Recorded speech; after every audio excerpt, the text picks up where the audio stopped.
Hey everyone, welcome back to Pumpkins and Stories. My name is Lacey and I'm so glad you're here today. I hope you're doing so well. I'm so excited for this video. Happy spooky season to those who are watching around spooky season.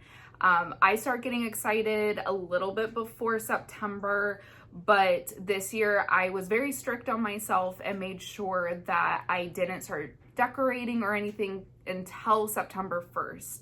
I've made the mistake in past years of decorating way too early, reading spooky books way too early, watching Halloween type horror movies. I watch horror all throughout the year, but you know, the ones that are more Halloween-esque, like Halloween, Hocus Pocus, etc. I have made the mistake in past years celebrating a little too early, and then come October I'm a little burnt out. So this year I am ready for all of the Halloween themed, all the spooky themed things. I'm very excited. And I've put together a little spooky TBR for this season, which is going to be September, October, and a little bit in November, as I am not really ready to let go of spooky season come November 1st. It takes me a little bit, so I'll still be reading some spooky things in November and watching some movies, of course. But yeah, so grab a snack, a drink, and let's go through my spooky TBR. One that I'm already reading, as it is already September, so I've already started, and that one is Goodnight Beautiful by Amy Malloy. This one is a domestic thriller about a couple who is newlyweds who move to a small town from New York City. The husband is a therapist, and he opens up his own practice in their home, and the wife, who doesn't work, grows a little curious and starts to eavesdrop on his patients while they're speaking to him during their sessions. And then he goes missing like 3 months later. So love a good domestic mystery thriller. I'm really liking it so far. I'm not that far into it, but it's reading really fast, so I have a feeling I'm gonna finish this very quickly. And the rest of these are not in any particular order. I do have some that I probably will say that I want to read in September or October or November, but it kind of just will depend on my mood. So the next one I have here is The Year of the Witching by Alexis Henderson. This has been on my TBR for like 2+ years now. I'm not really sure exactly what this is about, but I do believe it's going to be like a paranormal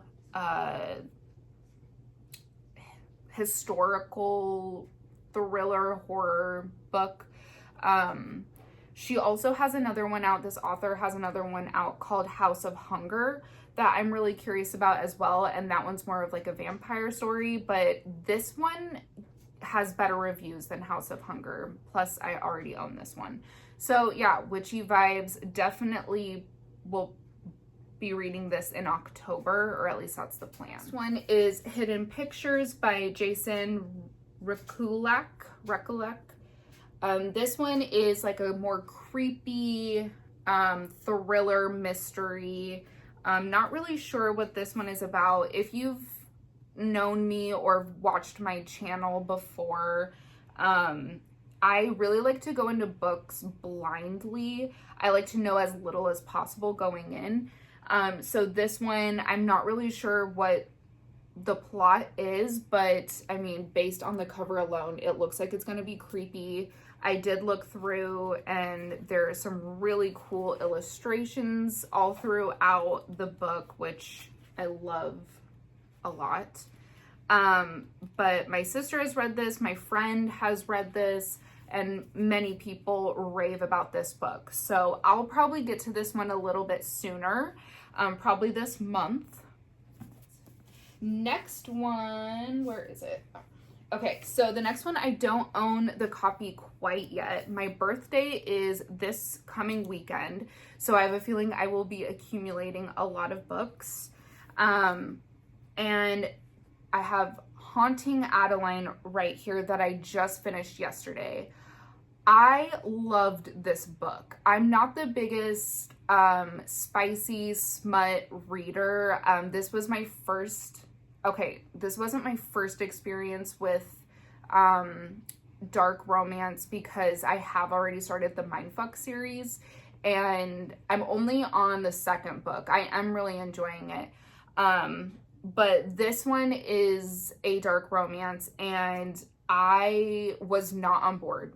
Like the first third of this book, I didn't know if it was for me, but then I continued on, loved the horror elements of this book.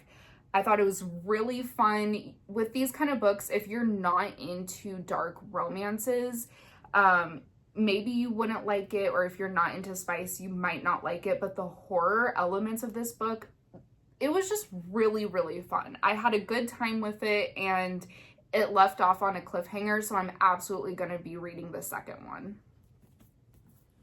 And I'll probably be picking that one up fairly soon.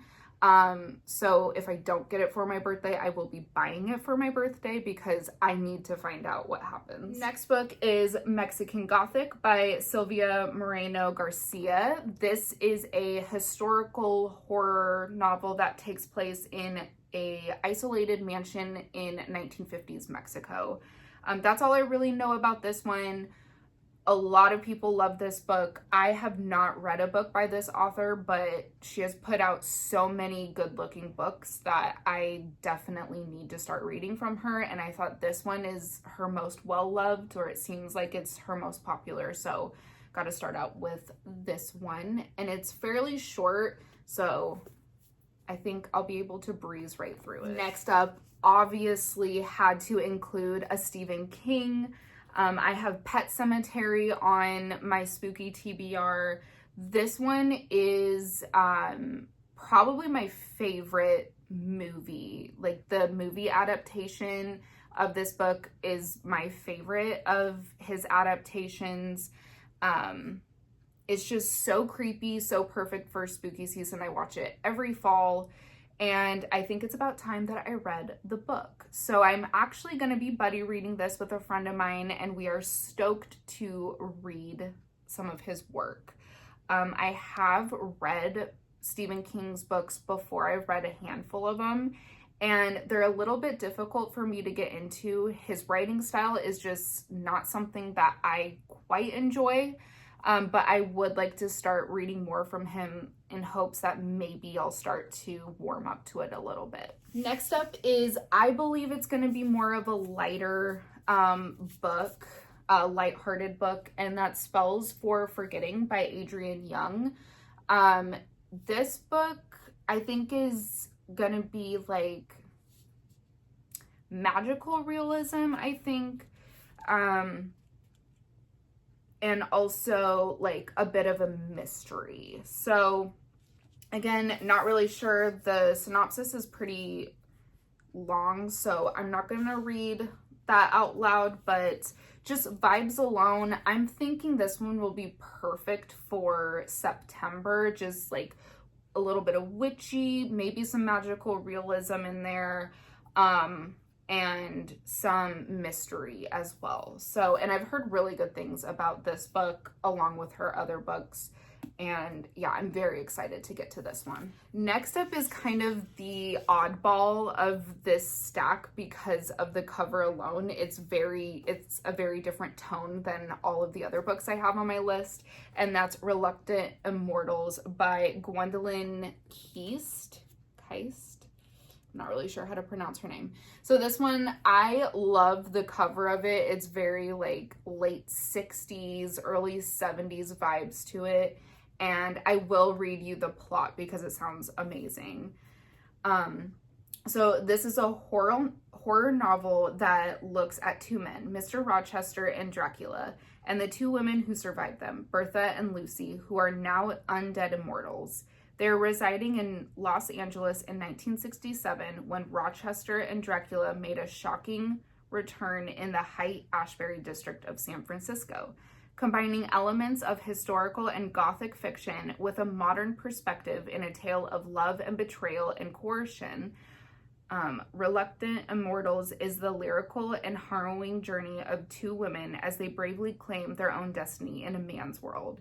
So yeah, this one just seems like a fun book, and I just picked this one up on a whim at a bookstore just based on the cover alone. I love like the 70s, the late 60s, 80s time period.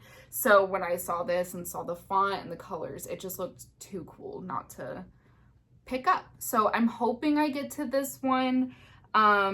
Stephen Graham Jones blurbed it. I haven't read a book of his, but I do own a few that I hope to get to.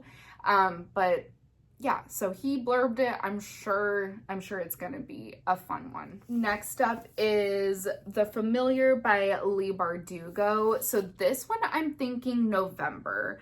I'm again not really sure what this one is about, but I'm getting like horror, like historical horror out of this one. It does take place in the Spanish Golden Age, so I'm very curious about that. I really have not seen great reviews about this one, but I'm hopeful that maybe I'll like it. I try not to let that keep me from reading a book, and like this cover is just too gorgeous. I love the gothic vibes of it.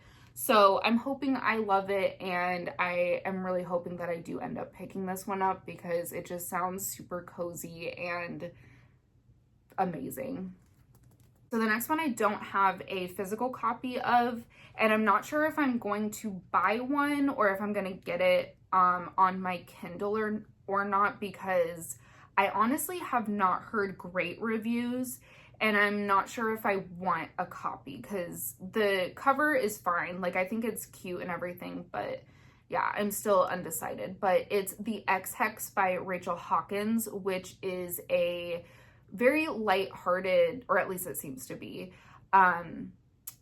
romance about a witch. And it's kind of giving me like the secret society of the very secret society of irregular witches.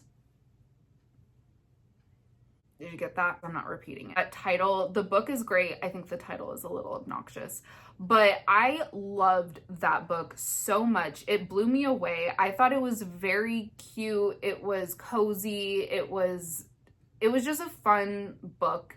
And that's what I'm kind of hoping out of The Ex-Hex. Just something fun, a little like, Sabrina the Teenage Witch, like the OG, not the new one. I haven't watched the new one yet. But I'm just hoping for something like that. Just something with like Halloween vibes, but not horror. Just something lighthearted. The Bride, or Just Bride, by Ali Hazelwood. I love Ali Hazelwood. I read all of her STEM romance books. The Love Hypothesis is one of my all-time favorites. I love that book. And this one is about a werewolf and a vampire, and it's a romance. So I think this one will be perfect in October, especially in between some of these more dense or heavier books. I think this one will be perfect to pick up and read like in a weekend. And I've heard great things about this one. It just kind of takes me back to like early reading days where I was all into like Twilight and stuff like that. So I'm hoping that gives me something like that, some paranormal romance of like my early 20s, late teens era. And last on my list is Gothicana by Runix. Not really sure how to pronounce this author's name, but this is another dark romance. This one, I believe, is like dark academia, which I love a good academia setting. One that I did not include on my list is another Leigh Bardugo, which is Hellbent. Oh my gosh, Hellbent. I read Ninth House like 2 years ago, and the reason why I didn't include it on here is because I think those books will be better more in winter. And I say those because I will need to reread Ninth House again, as it's been a couple of years and my memory is just not how it used to be. But anyway, back to Gothic Hannah. This one, yeah, takes place in, I think it's a dark academia. My sister read this one, really loved it. And I actually didn't find that out until after I got this, which my sweet boyfriend bought this for me. And it is a gorgeous copy with purple edges. And then inside the dust jacket, very pretty. Whoops. And then in the inside has very beautiful illustrations. Also, I do want to mention, since I don't think I did when I lifted up Haunting Adeline, if that's something that you're curious about, please look up trigger warnings, because that book is a little heavy and dark, and in some areas it is a like horror romance. So just wanted to warn you. I'm sure there's trigger warnings for this one as well, but just be mindful of that if you're curious about them. Those are the books that I plan to read this spooky season. Let me know if you've read any of these, or if any of these are also on your TBR. I would really love to know what is on your TBR, and I will see you in my next video.